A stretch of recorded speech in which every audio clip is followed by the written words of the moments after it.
YouTube app. I think it's up now. Yeah, I went to it.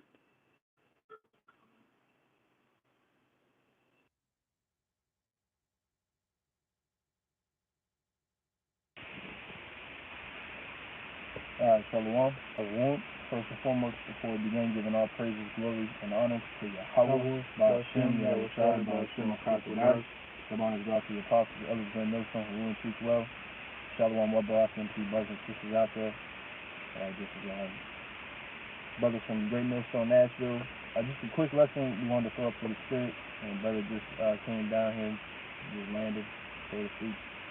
We wanted to touch on the MOTB, which is never a too talked about topic. You can never talk about it enough, especially with the times that we're coming into. It's already there. It just needs to be mandated. Which the MOTB is that CHIP. The Charagma Tarak is that RFID or NFC if you live in Europe chip. So you can start with that. Revelation 3 and verse 10. Because thou hast kept the word of my patience, I also will keep thee from the hour of temptation, which shall come upon all the world to try them that dwell upon the earth. Right. And the world there in the Greek is oikonos, goes into the whole inhabited planet. So this, when Christians want to pull out John 3:16, that world is cosmos. This deals with you as well. It deals with everybody. It deals with the whole planet, especially America. They're going to mandate this, and it's going to be because they're trying to create a one world government, just like Antiochus was back then, and then even way before that, like Nimrod. It's the same thing. They want to create basically one world religion, one currency, one government, one race of people, one language, and they want to unite everybody. And the Lord's not dealing with that, But this is going to come upon the whole planet, and the Lord is part of Him keeping, safe during that time, or helping us avoid that temptation is Isaiah 33:6, the wisdom and knowledge. Because since we know that this is the mark, and we flip the page and it tells you that you'll be destroyed by nuclear missiles, well, we don't really want that to happen. So we're not going to take it. And we know that it's going to be mandated. We know that if we don't take it, we're going to face persecution and be outcasted. Which a lot of other people, they don't know that. They're going to be left with that choice, and they're going to take the easy route, just so they can have that 5 seconds of comfort. Yep. Starting with the next verse, Revelation 3 and 11. Behold, I come quickly. Hold that fast which thou hast, that no man take thy crown. And that's exactly what will happen if you take that. Your crown is gone. Your name is not written in the book of life. Esau wants to. He already knows he's done for. So he's trying to take Jake too. Because the truth, he's trying to force everybody to take it, but it's mainly you, Jake, you Israelites. A Moabite taking it, he knows it doesn't really matter. But an Israelite, the chosen seed of God, you take it, you're making him your God. You're denouncing the Most High. How about Shai? That's what he wants. Because we get 2 Thessalonians 2, 3. He's trying to put himself up as the Most High. So if he can get the chosen people to worship him, that's his greatest aspiration right there. For you so-called Negroes, Latinos, and Native Americans to 100% serve and worship him as your God. Right. 2 Thessalonians 2 and let's see if I can find it. What did you say it was again? 2, 3 and 4. Yeah. 2 Thessalonians 2 and 4. Who opposeth and exalteth himself above. Can I start at verse 3? Yeah. No, I said 3 and 4. Okay. Yeah. 2 Thessalonians 2 and 3. Let no man deceive you by any means, for that day shall not come, except there come a falling away first. Which is when we, if you could just hold that real quick, Jeremiah 17 and 4. That falling away already happened. We're coming back and being gathered, or like it says in Baruch 4 and 37, we're being gathered together by the word of the Holy One from the east to the west. So And then also Ezekiel 37, the Valley of Dry Bones. That falling away already happened. Mm-hmm. And a lot of our people are still in a dead state of mind, and they're going to remain that way until after they get destroyed. That's pursuing Isaiah the 6th chapter. Jeremiah 17:4. And thou, even thyself, shalt discontinue from thine heritage that I gave thee, and I will cause thee to serve thine enemies in the land which thou knowest not. For ye have kindled a fire in mine anger, which shall burn forever. So that scripture right there alone shows that the Gentiles that would receive the light and receive salvation has got to be Israelites. Because if you discontinue from your heritage, which should be the laws, the customs, and serving Yahweh by Shem Shai, you'd be a heathen. When you strip that away, you're a heathen. You're just a heathen that can dunk. That's it. Right. So now that we're receiving this word and we're receiving this understanding, and we're actually returning unto Yahweh by Shem Shai, Esau wants to, take that away from you. He's the main one that wants to take your crown. Him and Satan, but Esau is the physical counterpart of Satan. What does it say? His workings is after Satan or something like that. Mm-hmm. 2 Thessalonians 2:3 again. Let no man deceive you by any means, for that day shall not come, except there come a falling away first, and that man of sin be revealed, the son of perdition. Which in this day and age is Esau Edom. This perdition goes into destruction. That's where he's going into. He is indubitably going to be destroyed.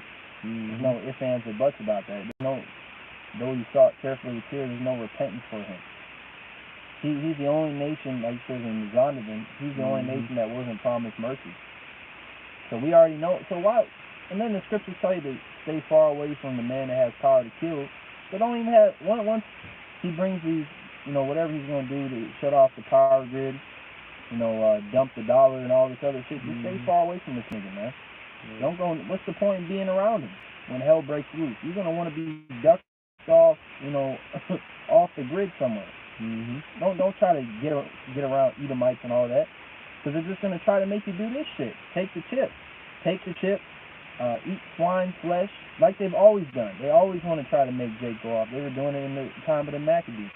They were trying to force Israelites to sacrifice swine and taste swine. And the same thing now. That's why he puts it in everything. Puts it in toothpaste. You got Colgate and you're brushing your teeth, and it could be fucking pork in there. Shouldn't have to think about shit like that. Which that goes with that Revelation 2. He's the accuser of his brethren. So he purposely puts Jake in situations, even in the hood. He'll put Israelites in situations like that where they have poverty, so they resort to crime, and then he puts certain chemicals in the cheap alcohol, which makes them bugged out and crazy and emotional. Then he raises them up in a school system, a single-parent home. This is all systematically set up, which really is Deuteronomy 28, the curses. But it shows that he's not your friend. So why, when he's going to offer you this grand solution to help all your problems, to make unlocking your door 2 seconds easier, now it's saying you need to listen to him? He's never done anything good for anybody. Damn sure not the Israelites. You Negroes, Latinos, and Native Americans need to get your shit together, man. Where this man is not looking out for your best interest. And even in that day, stay away from Jake as well, man, because they bugged out as well, man.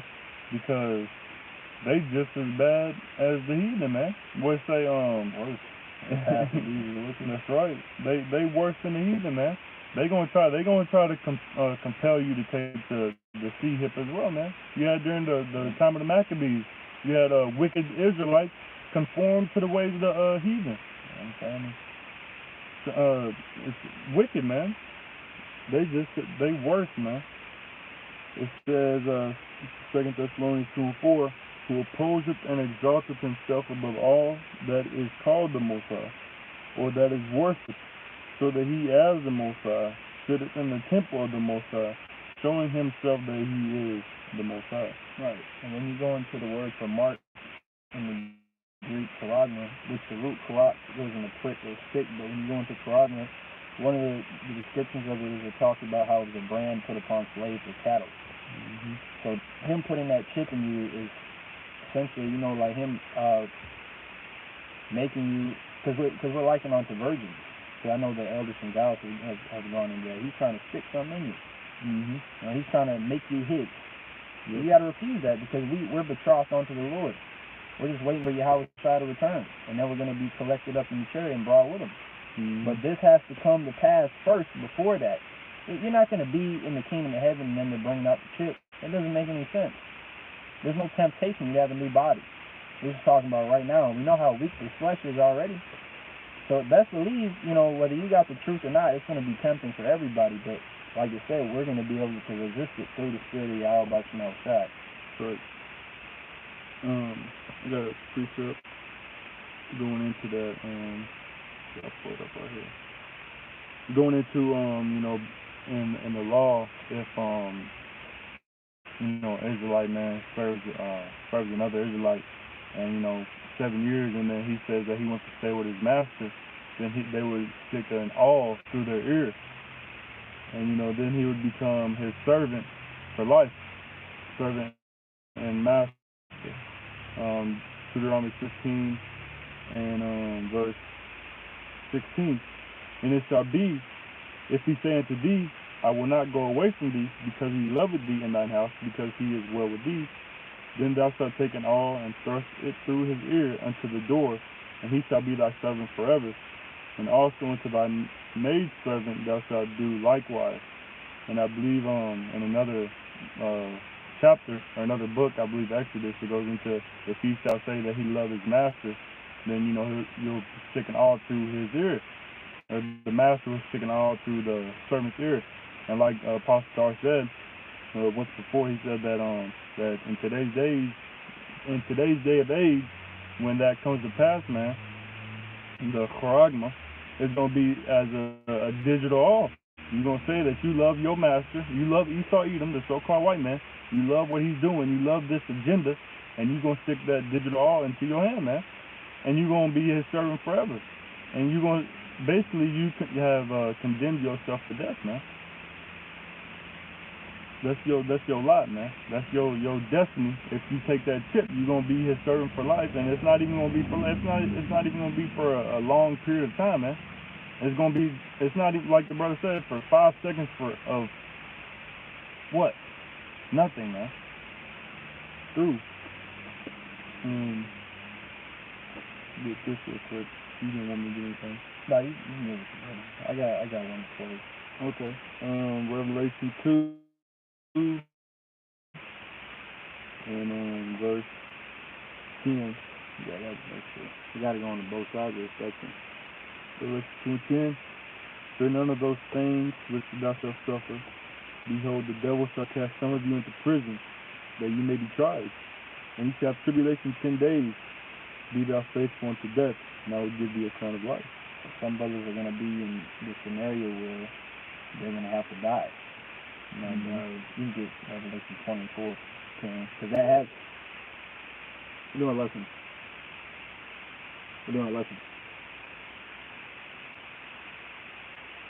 Okay. Yeah, they get that Revelation 24. Revelation 20 and verse 4. And I saw thrones, and they sat upon them, and judgment was given unto them. And I saw the souls of them that were beheaded for the witness of Yahweh, and for the word of the Most High, and which had not worshipped the beast, neither his image, neither had received his mark upon their foreheads or in their hands, and they lived and reigned with him 1,000 years. Right. Which 1,000 years is going into the time of slavery that the heathen nation are going to be into, because it's not just 1,000 years and then we're going to go back into captivity. So we start dying again. Yeah, when you start dying again, you start getting whatever the fuck else. But then also too, because it talks about the mark in that end, the image of the beast. So there's no fucking way that this could have already happened. Right. It's not possible. This is a future prophecy. But that just shows, folks don't got it, man.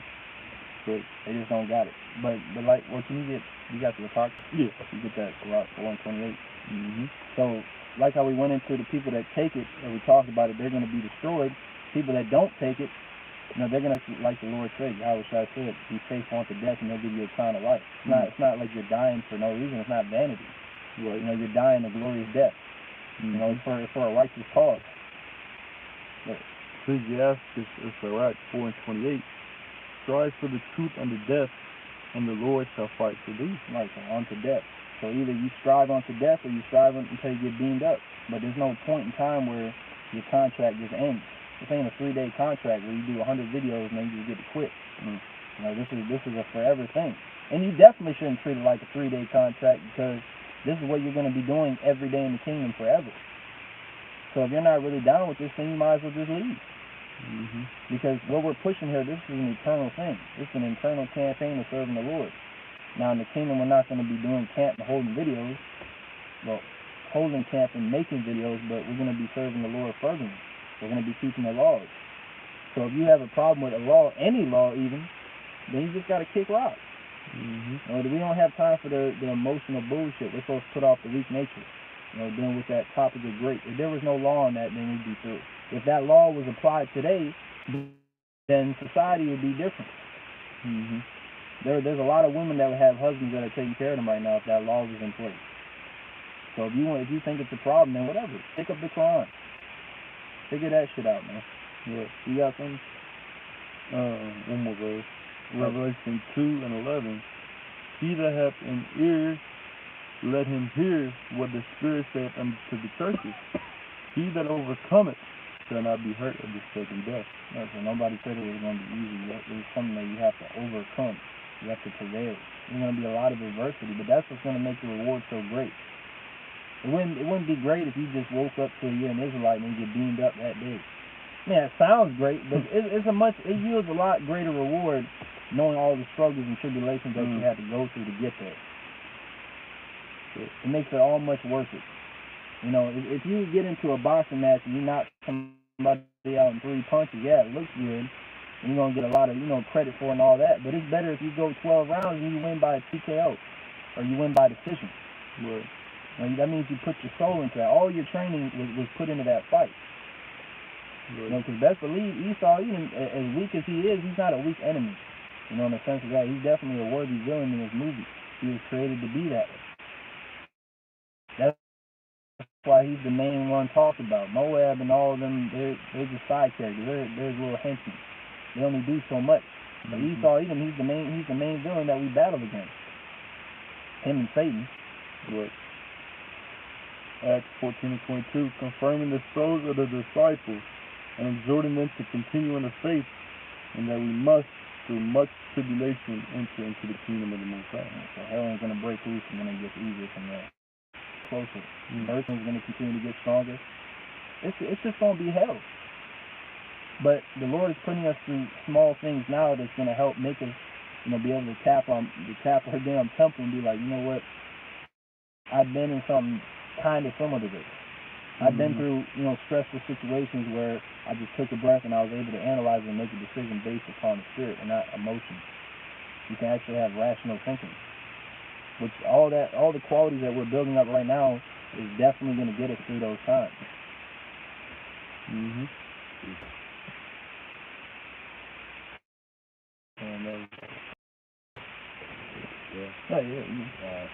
James 1:12, it reads, blessed is the man that endures temptation, for when he is tried, he shall receive eternal life, which the Lord has promised to them that love him. But that ultimate temptation is that chip. But just any temptation in general. Because we constantly have to battle the old man. You can't tell me you never see a pepperoni pizza ad, man, that shit look good. Or Jake, doing whatever they're doing. They might be smoking. You did that in the world, and you're stressed out. But you got to resist all that, because you know that that's not what you're supposed to be doing. And then on top of that, the Lord has given us certain things. Anyways, we in moderation. You can drink alcohol. You can eat beef bacon, beef pepperoni. So the fact that Jake tries to make the laws and just following the Lord in general grievous is really just foolish, because it's not hard. I don't ever struggle to not buy pork, in that sense. You have to resist temptation too with women, whether she got a man or not. Sometimes it's just not the time and place. But especially the biggest temptation is going to be that chip, and especially when your closest family members might be your father, your mother, your sister, your children, telling you to take it because they're hungry or whatever. Especially your children. 5-year-old telling you he's hungry and shit, the Lord's going to feed him that. if the Lord brought Elijah, I believe it was Elijah, might have been Elisha, but I think it was Elijah, brought the birds brought him bread, and then an angel teleported Habakkuk to Daniel to bring him food. So the Lord is definitely going to take care of us. We're going to eat in that time. So there's really no reason to fret. You know, everybody else out here, they're not worrying about shit, but they should be. We're the only ones with protection of that day. We're going to have that hedge. But, I'm backing up with you, son. 1 John 5, I thought of verse 2, by this we know that we love the children of the Most High, and we love the Most High, keep His commandments. For this is the love of the Most High, that we keep His commandments, and His commandments are not grievous. And not grievous, so they're not difficult. No, go ahead. So like the NLT says, His commandments are not burdensome. You know, so it's not a bad thing. It's not something that, oh damn, I got to stop here in court. Now you're that. No, it's the commandments we are about to my side. Hey, they're for your benefit, man. They're to better us. Okay? That's all right, bro. It's teaching you how to be a God, knowing good and evil, knowing wrong and right. You can't be a judge without a law. Or you gonna base it off of it. Yes, I was watching Elder Yakamamba earlier, and he was speaking about talking about fasting. He's like, when you're fasting, you're, you know, roughly paraphrasing, but you're, you know, basically putting yourself, you're likening yourself to an angel. Because, you know, Scripture speaks about how the angels, they don't eat, they don't drink. You know what I'm saying? So it's like, for that 24-hour period. No sex. Yeah, no sex. So for that 24-hour period, you're, you know, putting yourself in an angelic body, if you will, you know, while you're fasting. And there's, you know, there's power behind that. You know what I'm saying? There's hella power behind that, bro. Well, yeah, what's that say? Prayer and fasting? Yeah. Because he was talking about, he was talking about faith. And he was like, you know, you can move mountains, but roughly paraphrasing, this time does not come but by prayer and fasting. You know what I'm saying? So with the prayer and the fasting, you're going to be able to move mountains. As long as you have that faith as the size of a grain of mustard seed. You know? It just shows you, man, hey, that's it. Because that's what the lesson that he was going into. You know, faith is a form of spiritual power. You know? You got niggas ain't shit. You know, niggas is just fully persuaded in Babylon. But we have the understanding of what is going to happen, you know, what's going to happen and how to avoid it. And so why the hell about to my side? That's all I have to say. Why is my head? Wait, I got another one. We'll just close on that. 5, going down to the end, 39. Cast not away therefore your confidence, which have great recompense of reward. For ye have need of patience, that will the Most High ye might receive the put a while, and he that shall come will come, and will not tarry. Now the just shall live by faith. But if any man draw back, my soul shall have no pleasure in him. But we are not of them who draw back unto perdition, but of them that believe to the saving of the soul. Right. So the bottom line is you just gotta continue. Continue to do what you're doing, you know, tweak whatever, you know, you need to improve, just improve it. All the Lord really cares about is, do you believe in me, and are you actually going to put effort into this thing? That's it. Put your portion in. You know, the talent you were given, regardless if it's a small portion or a large portion, just put it in. Throw it all on the table. You know, put all your chips in. That's it. Just be all out for the Lord. Now, the scripture saying, Sirach, work your work B times, and in his time, he'll give you a reward. So that shows right there, definitely is a thing of patience. It's not going to come whenever you feel like it. We would have been out of here if that was the case. But it's according to his will. This kingdom still has a little bit of time left that it has to play out before it gets destroyed. Yeah, that was it. Huh? I said that was it twice. Oh, okay. Well, Lord willing that this lesson was edifying, and that the audio is still fine. Sorry the fucking lag.